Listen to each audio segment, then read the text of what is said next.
The key to making sure that you're a swipe right candidate is authenticity.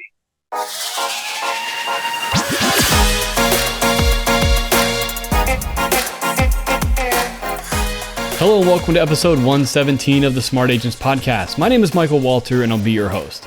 In today's episode, we are joined by marketing expert and author of Amazon bestseller Date Your Clients, Mark Young. The cornerstone of the book and Mark's business philosophy is to treat every lead as a long-term relationship rather than your next transaction.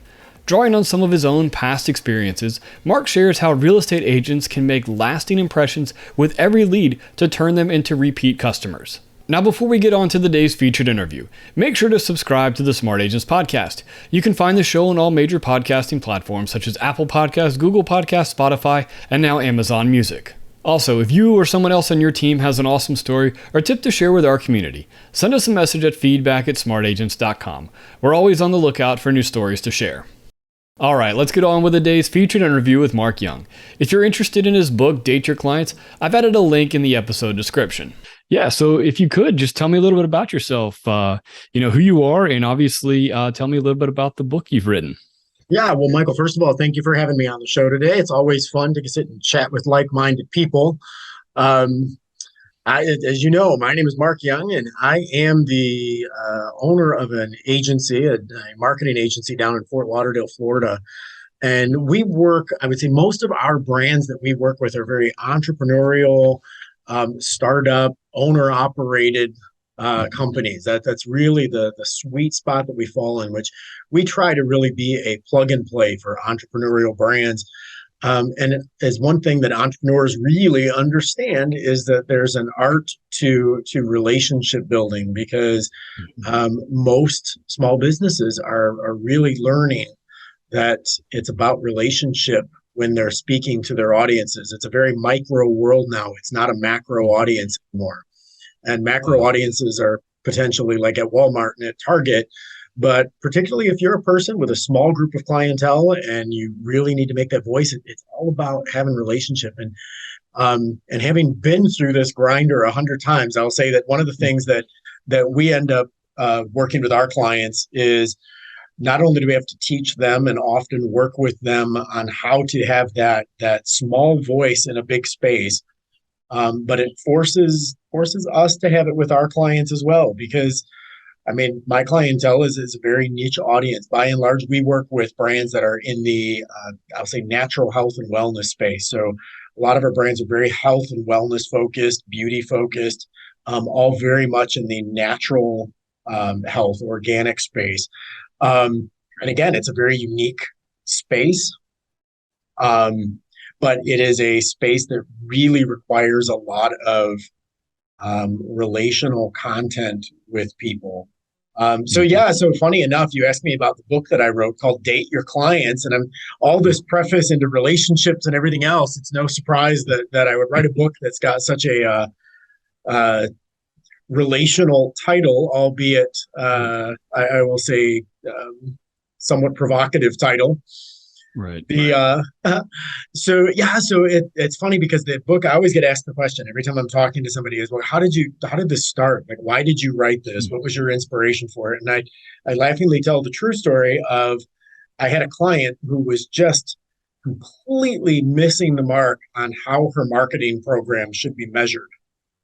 And we talked and we talked and we talked. And I finally am like, okay, but you're missing the point. Like, you're trying to say that it's not working because so many people, you're not making enough sales on your website. I'm like, so you're blaming the lead source. And I'm trying to explain to you the lead source is fine. It's your website that sucks. Right. Like, people are coming there, but there's not enough for them to look at. And she's like, it's just the lead source is bad, blah, blah, blah. And I'm like, but understand, it's kind of like blaming eHarmony because you're not getting enough dates. And I'm like, here's the deal. Everybody's profiles get the exact same number of views, right? Because it's in their best interest.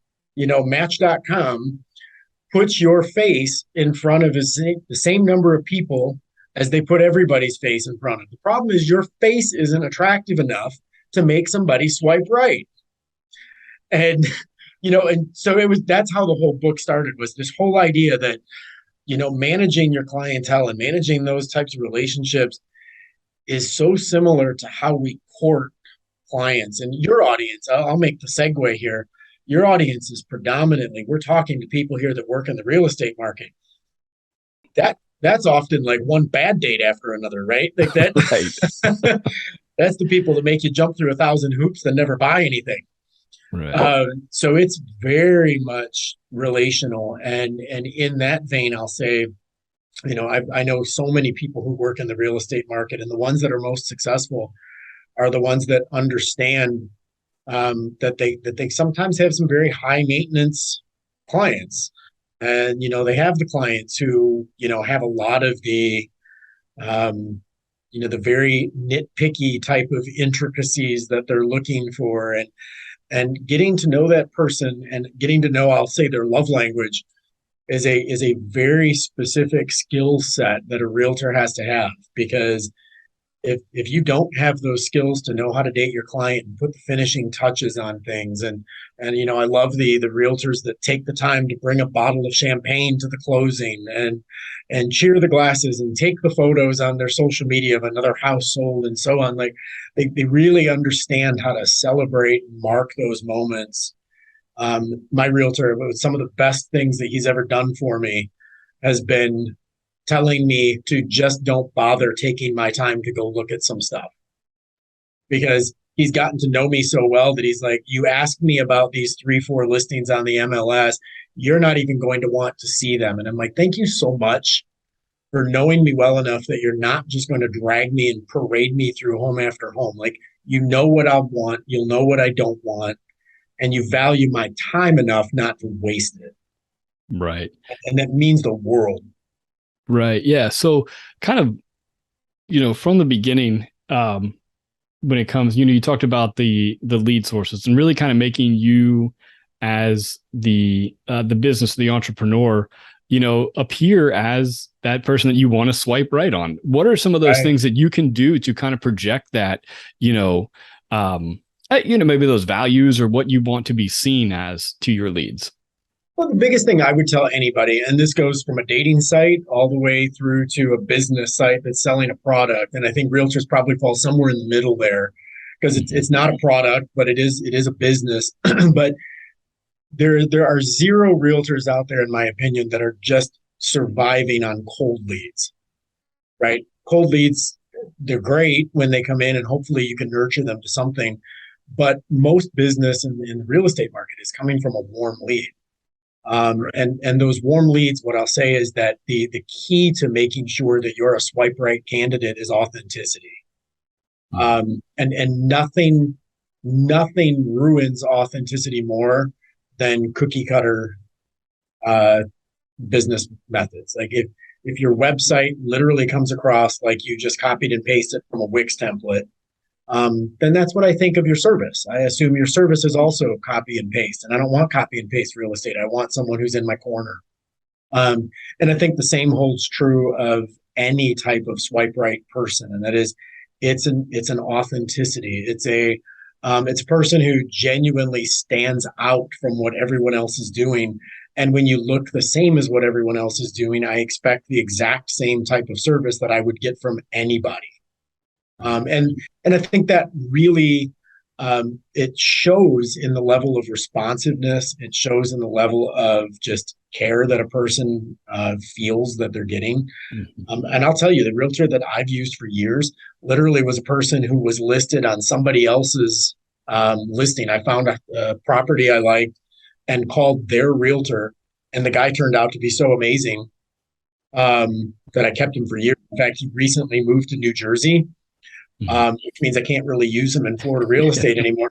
But we still talk. We still stayed friends because he's just turned out to be that over the top in the way that he provides things. And he got to be that type of realtor that when I bought property, he literally would just bring me what he knew I'd want, and I would often close on the first property because it was just such a no-brainer for me. That he would come in and say, here's the good things. He wasn't trying to sell me on anything. He was an advocate. And that's a word that I think every realtor should have in their quiver That is, you're not there to sell real estate. You're there to advocate for a buyer or to advocate for a seller, because I don't want you to be a salesperson. Right. Yeah, absolutely. And I think, it's interesting. And you mentioned it, how it's not so much the cookie cutter anymore. It's just really those personal connections. And in business, how that's, how, a lot of successful businesses are moving in that direction, is those real personal connections. And it's interesting how a lot of that sounds exactly like what the small town businesses used to be, like little hardware shops that, hey, if I had a need, they are going to personally order it for me, let me know when it comes in, and really take care of me on a personal level. And they're all well known within the community. It's interesting how we're kind of starting to shift back in that. Well, and it's no doubt. I mean, the world, the economy, everything moves in cycles, right? I mean, life is about one cycle after another. And I think what's happened, I'll say this, and that is, we went from being a very manufacturing based, industrial based economy many years ago to becoming a service based economy. The problem is we've just realized that service can also be globalized, because I can't call a credit card company without speaking to someone with an Indian accent. So we've globalized service, which people here in the US are finding themselves getting outsourced, because I've been able to even outsource your personality to someone who will work cheaper. And now with the invention of AI, even that is getting questioned as to whether or not people are required. And the reality is that we're in a world now that it's an information system, and it's people are now buying our brains, because if I don't have unique thoughts, then my thoughts are unnecessary, because I can automatically generate generic thought. And that becomes the contribution. And like working in the marketing world as an example, like, sure, I can sit and talk to you and you can talk about algorithm after algorithm after algorithm. But the reality is that people pay me to talk about consumer behavior, how to best market to it, how to best deliver message to it, what message to deliver. But the reality is we're talking about humans. And relating that to the real estate market, it's the same thing. Like, this is a human to human interaction. And I will say that the best way to keep it a human to human interaction, because even real estate, I mean, you look at Carvana, right? I don't even need a car salesman anymore to buy a car. I can go automate everything and go buy it from a vending machine. Right. Like, whoever thought that you'd be buying cars from a vending machine? Yeah. Well, I mean, and just in the real estate space, you have the open doors and all those. Absolutely. Absolutely. You got the same thing. Like in the real estate space, Zillow has taken everybody to that every consumer thinks they have the same information a realtor has. Right. They don't realize that Zillow is also a week or two behind the MLS. They also don't realize that all of these things are their best estimates. Those are not market values; those are guesses.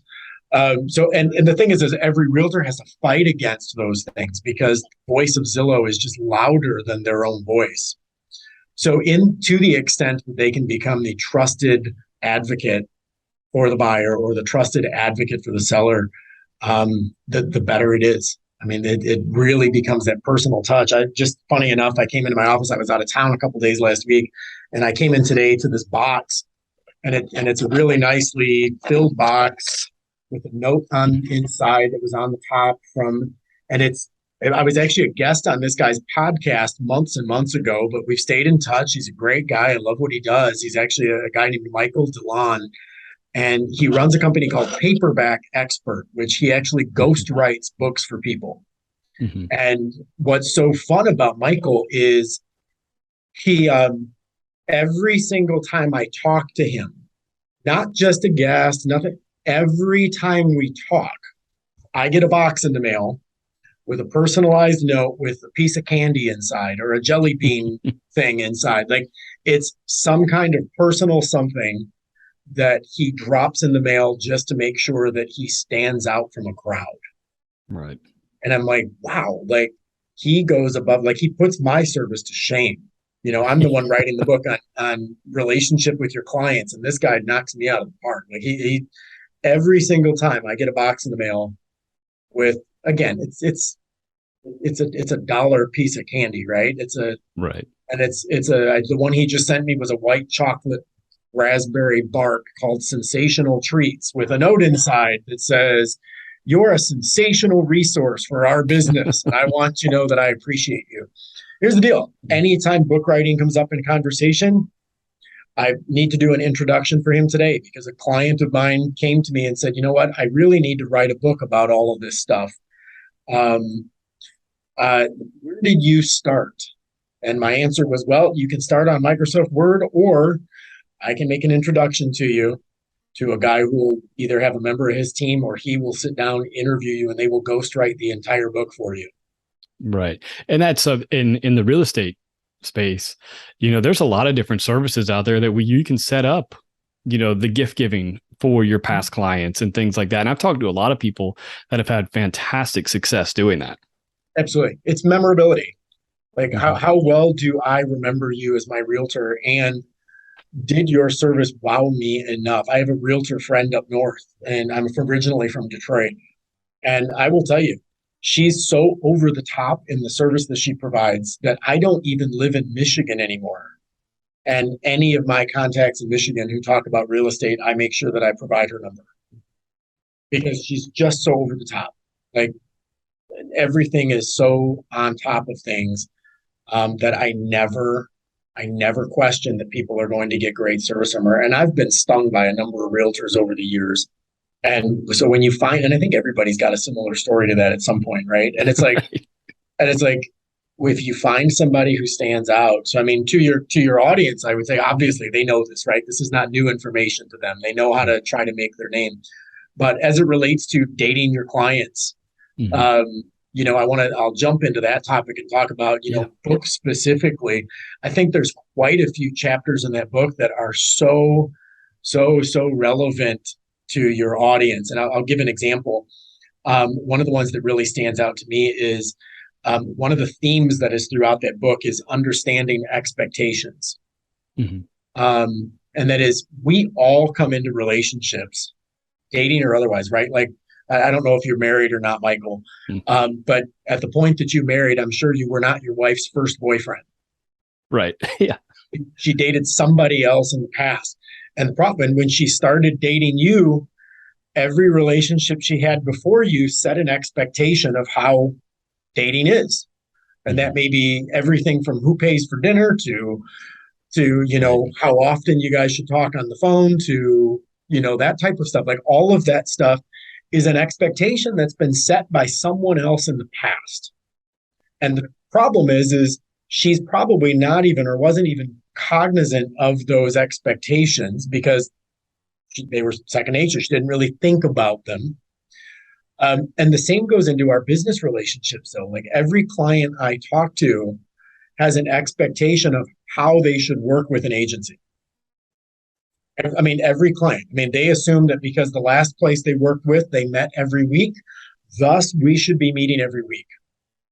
Or the last agency had an expectation that, all client work had two signatures before it was approved. So their expectation is that, well, if we don't talk about that stuff on the front end, then we don't know when we're violating each other's expectations. Right. And that's when we end up in disagreements, right? There's a whole chapter in my book called The First Fight.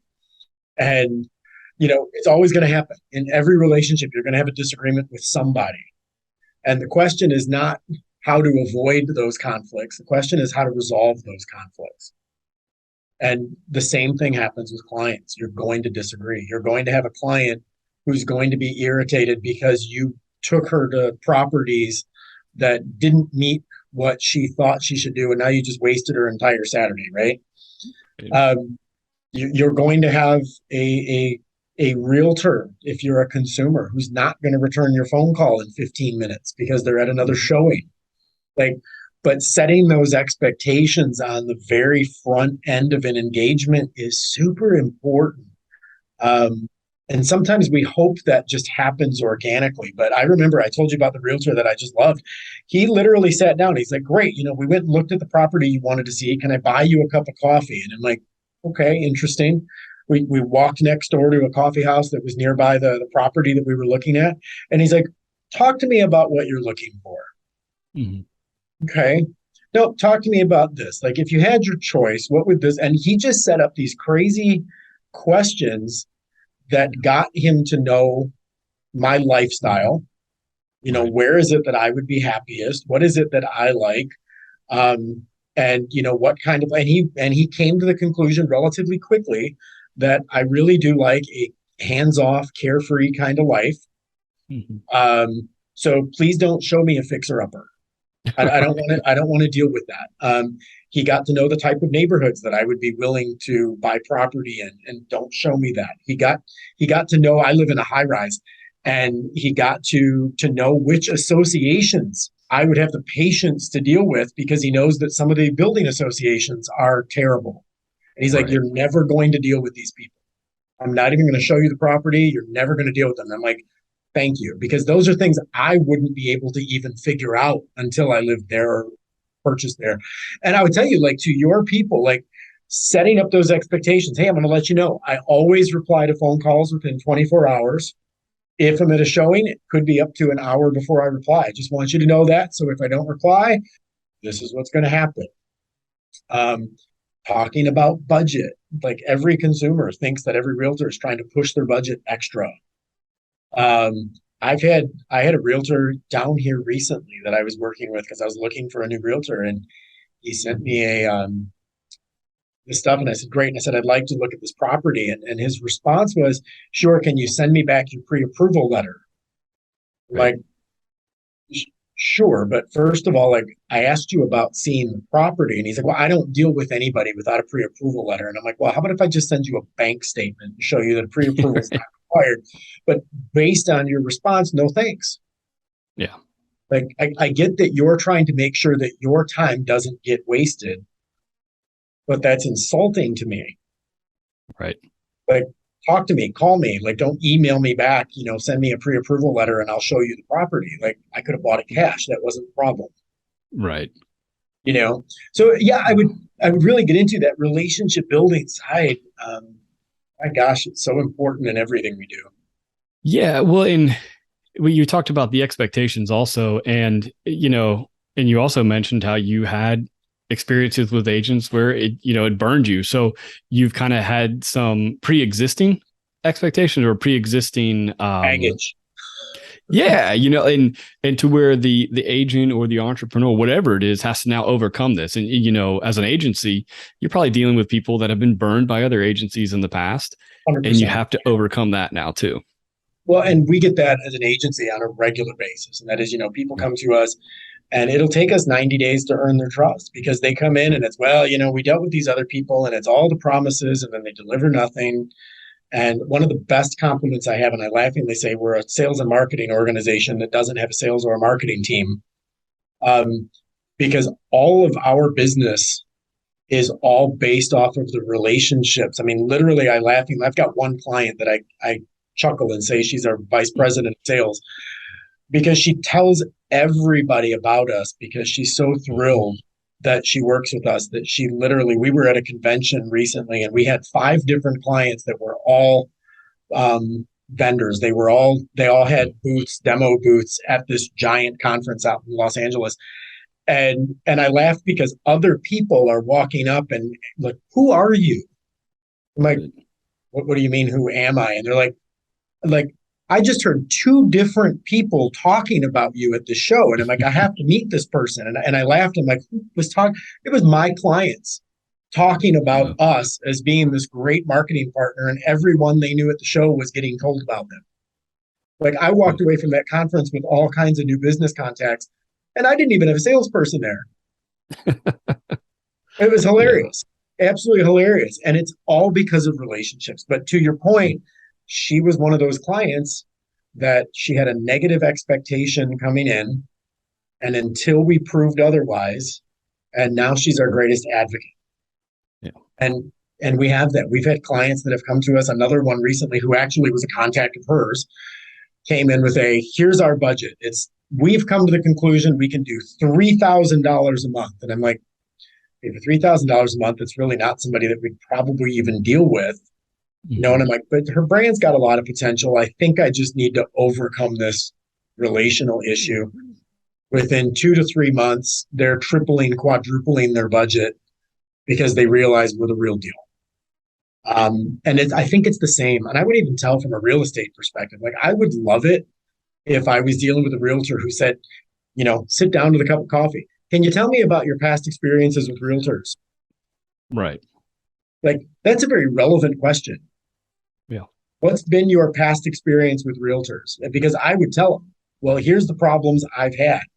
And by telling Mhm. them the problems I've had, what did I just set? I set the Give. expectation of please don't do these things to me. Right. Right. Absolutely. Don't surprise me at closing. Don't do these types of things. Don't show me. I've had realtors who, you know, took me out on a date one day to show me 5 or 6 properties and then never returned my phone call. Like, why show me properties if we're not going to do business? Like, I've had realtors that I closed on a property that at closing, I already had a renter set up for the property. And at closing, found out that he had agreed that we would pay the seller's closing costs. And I'm like, why in the world would you do that? And he's like, well, it was a bank owned property and that's customary. Like, no, it's a bank owned property. So that's negotiable.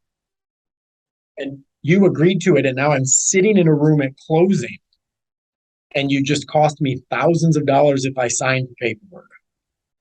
So those are the types of things that, sometimes I'll say realtors specifically, they think their world is so complicated that, the end user, they just have to keep some of that stuff and, well, it's just more than they need. And it's like, I'm not a stupid consumer. Like, share with me everything. Let me know what's going on. Right. So yeah, but it's, again, I get back to it's expectation. Yeah. And And yeah, I think, and a lot of it, it really just comes down to those first, couple initial meetings, those initial conversations, and really, for your case in particular, like if I were to ask you have you been active in the real estate market? And obviously you have been. So I know that I can share with these, you understand the terms that are mhm, being thrown out there. You understand what, the process is like. So I can be more open with you on everything. mhm. Well, and I think one of the things too is the entire capstone of Date Your Clients is this value the relational over the transactional. I mean, Right.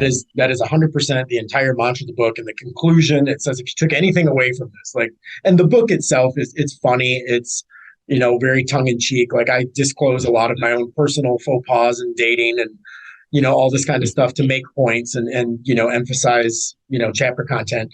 But it's that value the relational over the transactional. And I'll say, if I were a realtor, and I work in a very similar industry, because in our business, we work with clients and it's a long-term relationship.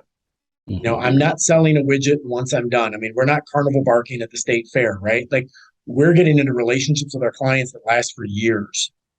And all of my clients are potential lead gen for another client. And it's the same as real estate, right? You may sell one house to somebody who never buys another house for another 10 years. But if you knock it out of the park, you're going to sell houses to every one of their families and friends too. And in that relational standpoint, what I'll tell you is, um, a lot of times when you, especially from a cold contact, but even if it's a warm contact, don't approach that person like this is a potential sale. Approach this person as if this is a potential long-term lead gen. And it's sure, go show them the property they want, but make a friend. Like, showing them the property and then shaking hands and call me if you see anything else on the listings you like, or I'll set up an automated email list that'll just send you listings. Like, that's nice, but everyone does that. Right. Like, Yeah. find find a way to knock that person's socks off. And I'll go right down to, I mean, I'm out of the box, Michael. So I'm always thinking ways like, if you got a person who cold calls you or a friend of a friend that introduces you, hey, you know what? Here's what I'm going to start off. One of the things I do with all of my clients, fill in the Mhm. blanks. I always take my clients out to dinner to get to know them, because that helps me understand the type of house they'd like. I want to get to know your family. When can I buy you dinner? Let's set up a dinner date one night this week, and I'll buy dinner. Okay, so you put $100 into buying dinner. That's something that no other realtor has done for them, Right. right? And That's relational. right. And if you factor that into your, your business Commission. plan, it's something that, you know, you're factoring that into your marketing dollars every year. Like, hey, you know, if I have this many, you can plan that out and you can budget that out easily. And the thing and it's, I love the way you say that, budgeting into your marketing dollars, because I'm a big fan of setting very measurable goals. Mhm. And one of my measurable was like, I'm the person who sets New Year's resolutions and literally checks my list all year long to see where I am on accomplishing those things. But I would be the person who would literally set a metric for myself that I have to buy dinner for somebody every Wednesday or every other Wednesday. That is my goal. And that's part of my sales process. And that's part of my marketing budget. And if I don't have a dinner date planned for this Wednesday, I need to go find a client. Like Yeah. that is part of my weekly routine, or every other week, or whatever cadence fits their calendar, because that's your sales funnel. Right. Like, find a person who's looking for a house, ask around, who do you know that's in the market? I'd like to buy them dinner. Like, and literally set it up that way. I mean, or do something totally crazy. I mean, I'm giving some pretty benign things, like, buying somebody a meal, or a bottle of champagne or whatever, but it's part of your budget. But the over the top stuff is, I just have seen some of this stuff in the real estate market, and it's like, go over the top, like bring the person things that are not talking about you, because they don't care about you, they care about them, right? That's what they want. They care about them and themselves, right? I'm my own favorite topic. um, do what you can to focus around them, not what focuses around you and your Right. experience and your whatever. I'll work with an experienced realtor who's going to hustle.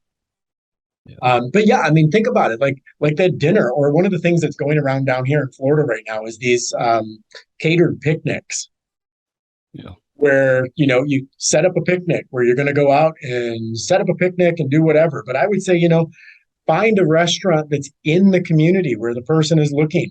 You're looking for a house, in downtown Fort Lauderdale. Great. There's a great coffee house right downtown. Let's go meet there. That's Right. in the community where you want to live. Yeah, I love that idea because it shows your expertise for the neighborhood that they're looking to move Absolutely. into. Absolutely. And go to a place that's down there. Every realtor in town knows all the businesses in the surrounding area, right? Because, Right. I mean, their faces are all over the place, because real estate's the only place where people put their faces on their business cards. But I mean, everybody knows everybody down there. And it's like, I'm Mhm. going to take you down there. We'll set up an appointment, whatever, and call the restaurant ahead of time. I'm bringing a client. I need to make sure the manager comes over and says hi to me at noon. Here's my reservation. I need to make sure that you go over the top on this service. Now I come down to the community and the manager walks up to the table and it's just like, hey, Michael, what's going on? Good to see you again. What does that person think? Wow, you do this all the time. Right. This is part of your business model. Like, and whether it's dinner, lunch, whatever, like, work around your potential client schedule. But the reality is it's not transactional.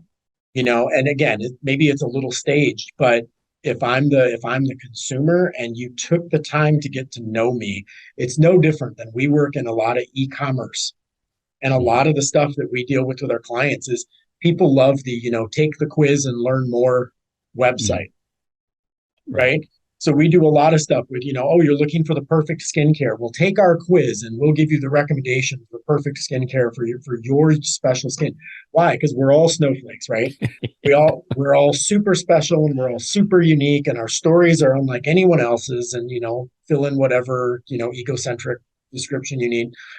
But the reality is, people get engaged by that personalized treatment because, like we discussed earlier, we're tired of cookie cutter now. And social media has taught me that I'm really important, Right. Yeah. right? Yeah. Whether I Definitely. am or not, I'm really important in my own mind. And I think the more personal that you can get somebody, focusing on that relational, not the transactional. I love the idea of take them to dinner, make sure that they're known. Give them the bells and whistles they didn't get from somebody else, and I guarantee you they call back. Right. And I think it's one of those, you really have to, in real estate, it's one of those things like you have to understand the long game of it. And all these things that you're doing now are setting you up for just a tidal wave of business coming in. If you do this for a couple of years and you really kind of budget it in, it's going to come back tenfold. Absolutely. And that's the biggest thing is getting your listeners to, again, I'm going to always go back to relational over transactional, but don't make people feel like they're another real estate deal. I don't have another deal pending. Like, that drives me insane when I see, I get the social media posts from my realtor friends with, "Ooh, got another signature on this beautiful property in downtown, whatever." It's like, I get that you're doing that because you want to look successful and you want to have content for your social site, but it's like, get into the relational side of things. Like, I dare a realtor to put a post on their social media site. Like, I buy dinner for all my clients, feel free to introduce me, and see what kind of comments they get on something like that. Because so seldom in real estate, by the way, it's one of those industries that, it's commission only. And commission only sales is a tough world because you put in all of the work and all of the expense on the front end, hoping it turns into a paycheck. So I do understand you're budgeting all the marketing dollars before the sales come in. But I dare your people to find something that no one else is doing. It's the flowers on Friday. No wife ever swooned about how her husband bought her flowers on Valentine's Day, because every husband buys flowers for their wife on Valentine's Day, right? But bring a single rose home every Friday. It's a very small investment, and I guarantee you she tells every friend she has about that one rose every Friday. Right. Because it's unexpected. And, one of the chapters we go through is about, standing out even in your marriage and relationships. And, I say, is your husband able to stand on the, but I have a steady job and I love the kids and I always come home for dinner. Like, is that what I've never cheated on you? Like, okay, that sounds like a recipe. Is that a perfect marriage? Like, that You've never cheated and you always stayed employed? Like, that's a pretty low bar there. Just expected? Like, right. That's a real low bar to call it a perfect marriage. And yet it's the outliers that get the attention. It's the people who are doing the things that are way beyond expectation, that are the ones that get talked about. And like I said, like, rather than 24 roses on Valentine's Day, take those flowers and give one a week on a Friday. And I guarantee you they're remembered much more than the double bouquet on Valentine's Day. Christmas gifts are expected. Anniversary gifts are expected. But when you're able to step out and do something that's unexpected, and it's, psychologically speaking, it's called a pattern interrupt. Right. I do something that didn't follow your script. And when I do something, again, we get into that mindset of expectations. When I do something that interrupts the script that you thought we were following, suddenly we're off script. And when we're off script, there are zero expectations now. We get to start fresh. And it's true in any industry, but I encourage realtors, like, what do I expect? I expect to make a phone call, find a listing I like, tell them I'm interested in the property, get asked for a pre-approval letter, set an appointment to go look at the property, blah, blah. Like, these are the things I expect. And when you're doing those things, you are part of the normal. Don't be part of the normal. Right. Awesome. Well, before we wrap up, could you tell me where people can get a copy of your book? No, I'd love that. So it's available on Amazon. We were an Amazon #1 bestseller in category when we launched. Date Your Clients. My name is Mark Young, so you can search for it right on Amazon. Or if you're not going to go search on Amazon, just go to dateyourclients.com. And you can read a little bit more about the book. You can even download the first chapter on the website, and take a look. Read through it, see what you think. It's like I said, it's pretty laughable. I had one of my own clients, and when you write a book about how you relate to clients and then know that your clients are going to read it, that's a very daunting review. So those were actually the reviews that made me feel best, was when my own clients were able to read the book and admit that I wasn't lying, that this is really, the proof is in the pudding, and this is really how we function here. But dateyourclients.com, they're more than welcome to go, take a look at that, download a chapter. If they want to go buy it on Amazon. That'd be great. I mean, it's some good advice, but I'm not in the business of hawking books. Mhm. It's just a really good read with some really good advice. One of my own clients actually made a comment, said, I love reading business books and I never realized how dry they are. She says, after reading your book, she goes, it's changed what I expect out of a business book because I learned a lot, but I laughed. I enjoyed the stories. And it very much was such a humorous read that the next book I picked up seemed boring. And I'm like, did you learn anything? And she goes, so much. She said, and the reason I learned it is because it wasn't a bunch of facts on a page. It was anecdotally supported, and I remember the anecdotes because we as people are storytellers. That's how history was passed down, right? We told stories. And she's like, that's how I learned so much from this book, was that it wasn't that you gave me the 3 things that I needed to remember from chapter 7. It's that you told me a story about how these things were applicable. And I remember the story because I laughed or I cringed because it was so bad, like whatever. And she's like, and that's what really made it memorable for me. So yes, please go do that. And if anybody wants to talk to me, I'm more than willing to chat with anybody. I'm just Mark at dateyourclients.com and would love to hear from anybody. If they want to chat, they want to tell me go to hell, they want to tell me they love the book, whatever, send me an email. Awesome. Well, thank you so much for taking the time to talk with us. I mean, it's, the things in your book, and it relates so well to the real estate industry because it's all relational, and so definitely appreciate you taking the time talking to us today. Awesome. Well, I appreciate you having me today, Michael. Thank you so much. I really want to thank Mark for joining us today and sharing how agents can really set themselves apart to create lifelong business. Again, if you're interested in his book, Date Your Clients, I've added a link in the episode description. So once again, if you think you or someone else on your team has an incredible story or tip to share with our community, send us a message at feedback@smartagents.com. Well, that wraps things up for this episode, but remember, follow the show wherever you listen to podcasts and make sure to subscribe to the Smart Agents YouTube channel. Again, I'm Michael Walter, and we'll see you on the next episode.